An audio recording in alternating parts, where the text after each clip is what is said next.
ఏం చేసినరా కాంగ్రెస్ వాళ్ళు అంటే ఒకటి మాత్రం చేసిరు.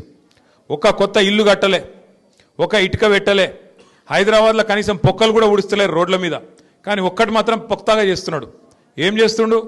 గరీబోళ్ళ ఇండ్లు ఎక్కడుంటే అక్కడికి మాత్రం బుల్డోజర్ మాత్రం పంపిస్తున్నాడు.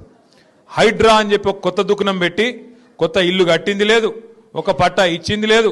ఉన్న ఇండ్లు గులగొట్టుట్లో మాత్రం ఫస్ట్ ఉన్నాడు, ఇండ్లు మాత్రం గులగొడతా ఉన్నాడు. జూబ్లీ హిల్స్ వాళ్ళు, షేక్పేట వాళ్ళు ఇవాళ మీరు చేయవలసిన ఆలోచన ఒక్కటే, మీకు కారు కావాలన్నా బుల్డోజర్ కావాలన్నా ఏదో ఒకటి ఆలోచన చేసుకోరు.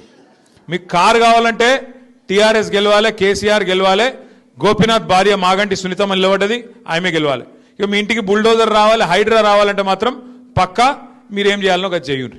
నేనేదో ఇది మిమ్మల్ని భయపెడతానికి చెప్తలేను, ఉన్న వాస్తవం చెప్తున్నా.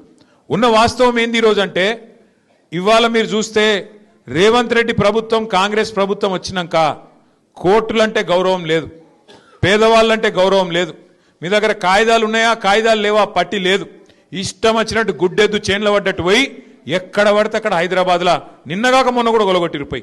గరీబోళ్ళు ఇళ్లల్లో వండుకునే అన్నంను తన్నుడు, వాళ్ళు పిలగాళ్ళు పెట్టుకునే పుస్తకాలు వారేసుడు, వాళ్ళ వాటర్ బాటిల్ వారేసుడు, ఎక్కడికక్కడ గుడిసెలు గులగొట్టుడు, రేకుల షెడ్లు గులగొట్టుడు, ఆగమాగం చేసి రోడ్డు మీద ఉండే బండ్లను కూడా ఆఖరికి ఇష్టం వచ్చినట్టు ఎత్తవతల వాడిస్తున్నారు, ఎక్కడికక్కడ కూలగొడతా ఉన్నారు.